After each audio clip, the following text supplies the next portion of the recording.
بسم اللہ الرحمن الرحیم۔ محترم ناظرین، السلام علیکم ورحمۃ اللہ وبرکاتہ۔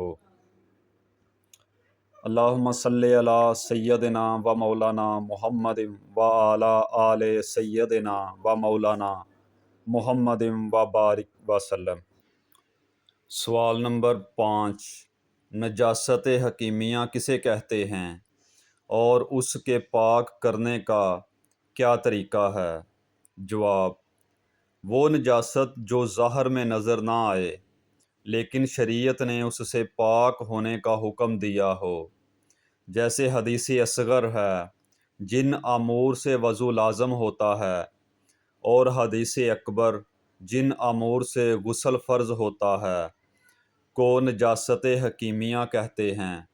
یہ شریعت کی روح سے ایک عارضی کیفیت ہے جو تمام بدن پر یا اس کے اعضاء پر وارد ہوتی ہے اور طہارت سے دور ہو جاتی ہے۔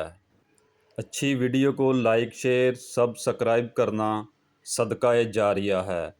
جزاک اللہ خیرا۔ السلام علیکم ورحمۃ اللہ وبرکاتہ۔